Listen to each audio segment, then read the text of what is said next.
Welcome to The Read Along, a mini book club for your ears. I'm your host, Scott. I'm your other host, Anita. And join us on a journey through a good book, one chapter at a time.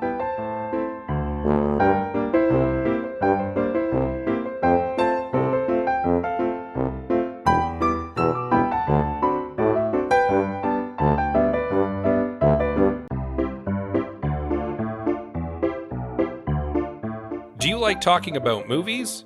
Do you like talking about mediocre movies? Do you like talking about how you could have fixed mediocre movies? Well, I certainly do, and you can listen to me, Scott C. Bourgeois, along with my co-hosts Greg Beaver and Liam Creswick, as we give our notes, and I have some notes. You can follow it now on your podcatcher of choice, or support it by visiting patreon.com/IHaveSomeNotes.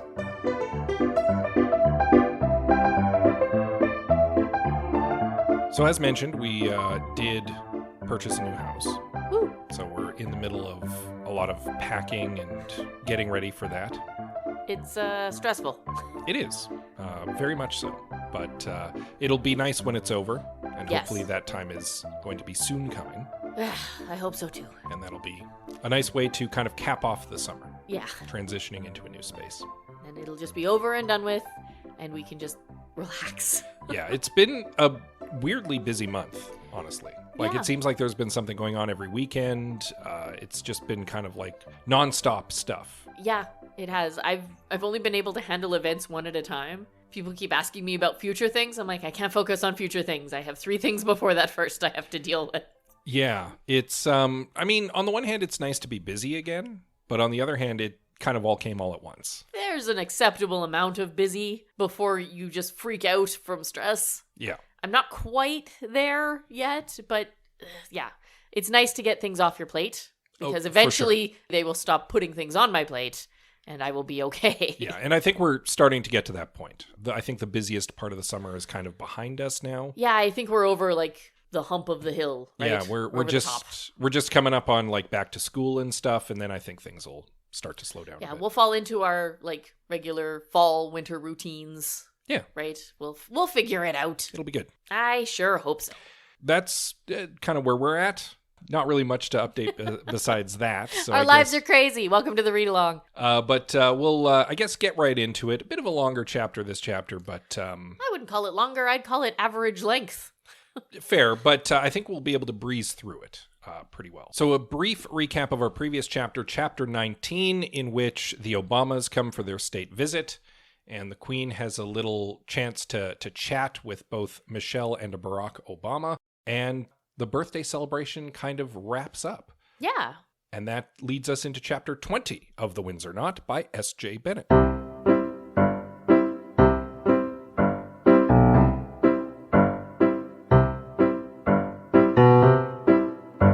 So we catch back up with Rosie in this chapter. Yes, this is a rosy chapter. She is very much our focal point character throughout. Mm-hmm. And she is kicking up her heels for a minute. Well, that's not quite what I would call it. I mean, as far as she sits back and relaxes, this is relaxing. Yeah, I absolutely relate to Rosie in this chapter because she's coming down from like some really long days, right, in a row. It is now getting to be late at night, and she can't sleep. Well, she can't sleep, and I suspect there's also a little of that revenge bedtime procrastination. Probably. Like, she's had to be kind of on the job for as you say, for several days, very long hours. So now that she has a little bit of her time, she's like maximizing it, even though it's irresponsible to be up as late as she is. Yes. Also, there's something on her mind. Yes. Right? She's stuck with this murder mystery Yeah. playing in her head. It's always And there. While she's been like wall to wall busy with Sir Simon, like managing the Queen's affairs over the course of this big state to do, it has been playing at the back of her mind. And now she has an opportunity to actually like think about it a little bit, to work on it a little bit. And to her dismay, she realizes up front, she's not scheduled to see the Queen for several days. And that's not great when one wants to deliver information to the Queen. Right. But that's a problem for another time. Right now, she's first of all plugged in at like 2 a.m, 3 a.m. Yep. And she's looking through all the news feeds just to make sure that like nothing was poorly reported, or more poorly reported than usual. Yeah. About the birthday celebration. And then that kind of slowly begins to make its way into like a couple rabbit holes. And then that starts to turn into like Facebook stalking some people. Kind of. This isn't random surfing that falls down a rabbit hole, right? She's kind of looking for a rabbit hole. She's like, okay, I've done all the official things. Let's just casually surf some names. Yeah. That I know. Yeah, she looks up like Meredith Gostelow, first of all, and she doesn't really have much of an online presence. No, not really. So she looks up Masha, and Masha... she has a Facebook account, but it's private. Yeah. And that's really about it. Which makes sense because, A, she's kind of like a semi-famous person, and number 2, she's got an incredibly jealous husband. Yes. So it makes sense to me that she'd keep that locked off. So she looks up VJ, who is, of course, Maxim Brodsky's old roommate, because it's a name that she remembered off the top of her head. And she was like, how many people have this name? Oh, yeah. And his last name is incredibly long and difficult to spell, right? So that's going to stand out. Yeah, so she looks him up, and sure enough, he's one of those online guys. Absolutely. He's got a Facebook page. He's got a whole bunch of pictures and stuff. She scrolls for a bit. And then when she scrolls back up to the top, she realizes the first thing that she kind of like glazed over was like a little memorial thing. Yeah. Like a little in remembrance, hey, I'm sorry that so-and-so is dead. That so-and-so is dead, rest in peace. And she's like, weird. And so she begins going down that rabbit hole. Because at first she's like, this isn't for Brodsky, which is what she would have expected. And it's not for Dr. Rachel Stiles, which she maybe wasn't expecting, but like... That honestly, that would have been a little unusual, I think. Yeah, but instead it's for a girl named Anita Moody. Yeah. Apparently, she's a 26-year-old girl who did go to school with both Brodsky and VJ. Yeah. So those two were 2 years apart. Yeah. And she was in the year in between. So but they were the three of them in order. They were part of like a circle at this musical academy. And she also has just passed away. And the only information we get is that it's related to her mental health. Yeah. This raises a red flag for Rosie. Rightly so. Because she's like, what are the chances in the last 18 days that two people from Brodsky's social circle would have died, and right at the same time that another person in the same age range, Dr. Rachel Stiles, also mysteriously died? It could be a coincidence, but there's something there that's making her go, this is suspicious to me. Did I read into the situation, or did they say outright that this Anita had died by suicide? They didn't specify that. They circle around it. Okay. Yeah, I absolutely filled in that blank by myself. There's a comment here about how her life was cut short, in quotes. Yeah. And me neither, shock to us all. And I was like, oh, that means it was sudden. And I think I filled in the suicide on my own. Yeah. Because all of these other murders, we're pretty sure have been framed as suicides of some kind. Or an accidental death, and now an implied suicide. Yeah. But these 3 deaths, all seemingly within this short span of time, all under similar circumstances, all involving 20-something people. And all people who are, like, somewhat loosely connected. Yeah. Like, it pings a little red flag for Rosie, and she's like, I need to bring this to Her Majesty's attention. Yes. Well, she even says to herself, like, could it be coincidence? Yes. Is it, though? So she finally, she's like, okay, first of all, I need to sleep. Yeah, at this point, it's like 3 a.m, and she needs to be up in like 4 hours. Yeah, and she ends up sleeping in, actually. She finally does she goes to sleep in her clothes, and she wakes up at 9 and quickly gets herself ready and goes in. And Sir Simon, because she didn't have anything that she needed to personally do on the schedule that morning. Yeah. So she's not in trouble, but Sir Simon definitely gives her a, you're late. Yeah, exactly. It's a Saturday. They're a little looser with that because when your job involves 7 days a week, they got to cut you some slack somewhere, right? Well, yeah. And plus, I mean, it's been a couple long days, but because it's been a big state to do, there hasn't been a lot of, as she puts it, the paperwork. Yeah. So it is a bit lighter today. So it's excusable that she's late, but she still kind of gets the pointing at his watch. Yeah. But she needed to sleep. Yes. And I clearly would cut her some slack. And she's clearly definitely not in trouble about it. No, goodness no. But she does set to work that morning arranging things so that she can have a little bit of time with the queen. This was so slick. I was so proud of her. I'm so impressed.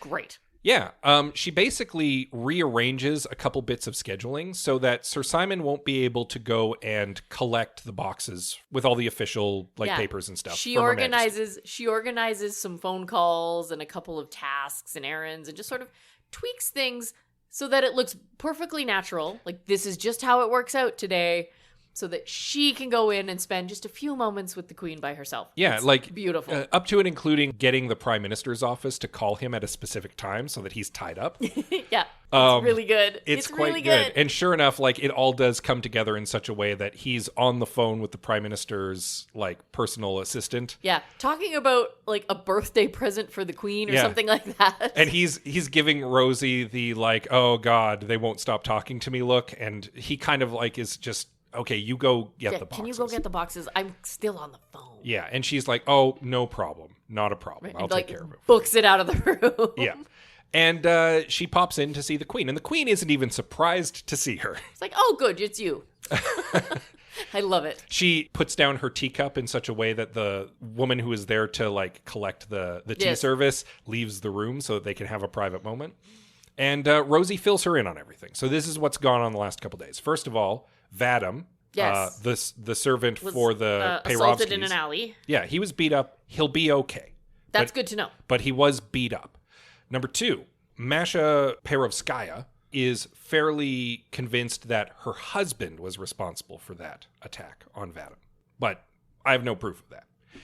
Number 3, I went on the internet last night and did some like surfing, and I discovered this girl, Anita Moody, who also died. 26 years old, of an apparent suicide. Was a friend of Brodsky's, a friend of VJ's, and a friend of VJ's brother.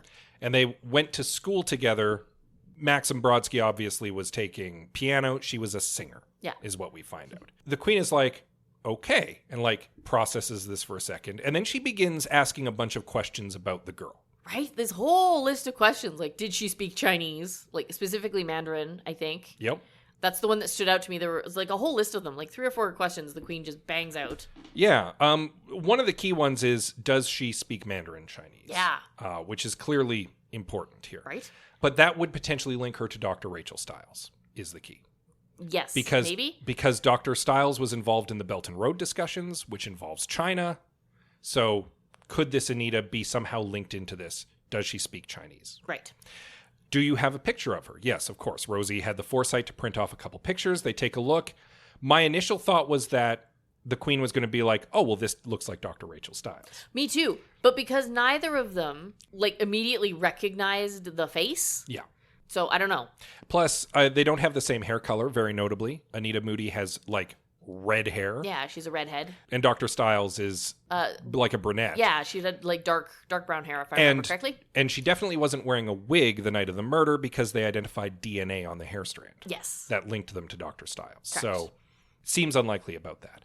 The queen then asks, why don't you have our good friend Mr. McLaughlin inquire after this death, just to get some more details, just so that we know what we're dealing with here. And of course, Rosie's like, absolutely not a problem. We'll take care of that. She also asks after how the detective chief inspector's investigation is going on, because they're still really excited about this underwear link. Yeah, which is a little bonkers. And the queen asks after an update on that. We get an update on that. So there is a reason for why Sandy had this underwear. His teenage daughter still lives with him, and he provides for her. Yeah. And one of the things that he'll sometimes do is just buy her bulk underwear off the internet. Look, when you're a parent, you have to buy stuff for your kids. And, I mean, your kids probably don't think all that often, I should go buy myself some underwear. Well, yeah, and if you're not supporting yourself yet... right? Pants. Yeah, sorry, pants. Because we are in the UK. We are in the UK. But that's his explanation, is basically just like, they're for my daughter. Yeah. Like, in all honesty, for all we know, because we weren't part of the interview, like... she put the order in online under his account. Also very possible. Right? Like, he might have nothing to do with it at all. And they mentioned, like, it's not like this is a unique pair of underwear. There were hundreds of thousands of them sold in the UK. Exactly. Like, it's a very popular, common thing. Yeah. But MI5 and the police are still really excited about this. And interestingly, not so much about the hair that they found in the knot. Which, to me, is insane. Yeah. Like, that is DNA evidence. That can be linked specifically to a person. You are chasing a needle in a haystack on the other side. Yeah. A haystack of underpants, but still. Indeed. So that's kind of where we're at. That kind of brings us up to speed. Yeah. The Queen wants her to look more into this connection with Anita Moody, find out what's going on with that, and bring her more information. I feel like that because of the Queen's line of questioning, I should be able to make a connection, and I haven't yet. Like, I am missing something that the Queen is putting together. Yeah, well, we're not in her head in this chapter, so No. unfortunately we don't get to see what her thought process is. But I feel like I should. I feel like I should be able to piece this one together, and I just can't. Well, and I don't see it. until we get answers to some of her questions, it doesn't really matter. It's hard to say, right? Yeah, that's true. Like, all we know is that we have a dead singer, a dead economist, and a dead piano player, all within the span of about 18 days, all under mysterious self-inflicted circumstances. Probably. All of whom are at least tangentially connected to one another. Yeah, like there's a loose connection. Between all of them. Yeah, you could do like 6 degrees of separation between them all. Two of them went to school together. The other one was in the building when one of the murders took place and left DNA evidence on the body. Yeah, right? Like Rachel Stiles is somehow connected to Brodsky via more than they were in the building at the same time. Well, we don't have any answers yet as to who she is, other than the fact that she's connected to Brodsky. You mean to tell me that in this murder mystery novel, we're not immediately presented with all the evidence we need? No, but that's the reason why you're not making the connection, is what I'm saying. Shocked, I tell you. There's probably a bit of information that does connect the two. Probably. If the murders are linked somehow. I hope that we get satisfactory answers to these questions. Now, I will say this. We had previously floated the idea that the connection between Dr. Rachel Stiles and Maxim Brodsky is that the two of them were dating. Because we knew that Brodsky had been in a long-term relationship that had fallen apart. Yep, we've talked about that more than once. And he was kind of on the rebound with Meredith. But like he'd been in this long-term relationship, it had ended, and he was heartbroken about it. And we were like, well, Dr. Rachel Stiles is roughly his age, so it's not impossible that she was this mystery woman. True. Is it more likely that Anita was this mystery woman? Could be. They went to school together. They were around the same age. They were in the same social circle. Mm. And her poor mental health and alleged suicide could potentially be linked to, her long-term boyfriend who she broke up with, then died under mysterious circumstances, and that pushed her over the edge. It could be that that's the way it's being framed. I have a thought. Okay. Let's pick this apart because it's not all the way thought through. Okay. If Anita was the one posing as Rachel, so the hair they found doesn't actually belong to Rachel, it belongs to Anita. But they've DNA connected it to Rachel. They've DNA connected it, we think, to the body. Oh, that's true. If the body is actually Anita, who was posing as Rachel, then they've linked the hair to the body, but we don't know that the body is necessarily Dr. Stiles. Correct. So you're saying that there isn't, in fact, 3 dead people. There's 2 dead people. It's just that one of those dead people is 2 people. Well, Rachel Stiles might still be dead, but the Rachel that we think is dead might be Anita who's dead. Yes. I'm following. That's a sentence that came out of my mouth. I'm following what you're saying. Because then Brodsky would have to die because he would have recognized Anita and known that she wasn't Rachel. And then Dr. Rachel Stiles, the identity Dr. Rachel Stiles, dies at the same time that Anita dies. And so there's like a public statement, a public understanding of that as well. But it's just being framed as a quiet suicide. Yeah. Right? That's possible.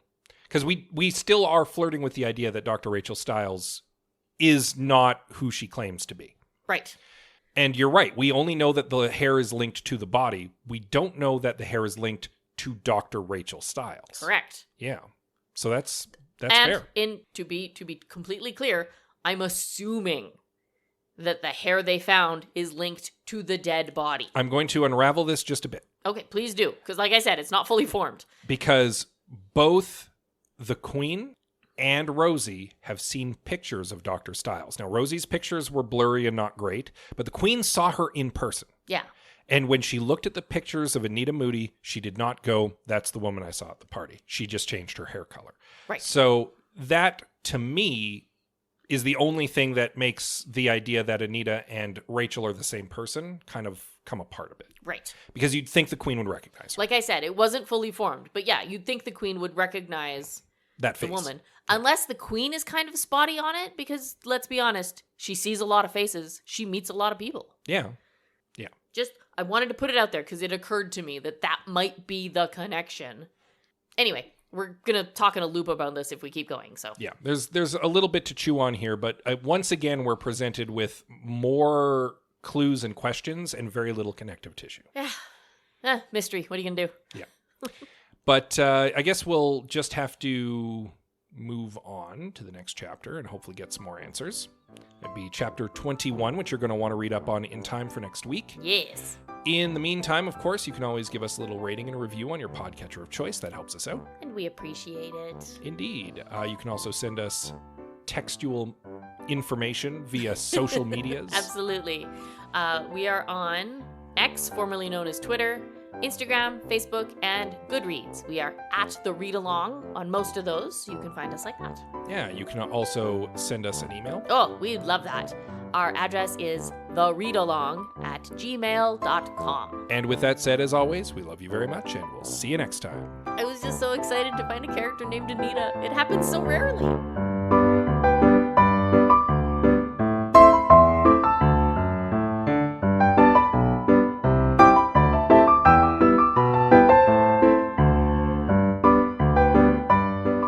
Thank you for joining us on The Read Along with your hosts, Anita and Scott Bourgeois. All Read Along music is by Kevin MacLeod at Incompetech.com. Cover art is by Aaron Beaver. Be sure to join us on Twitter, Instagram, and Facebook at The Read Along, and check out our group on Goodreads.com.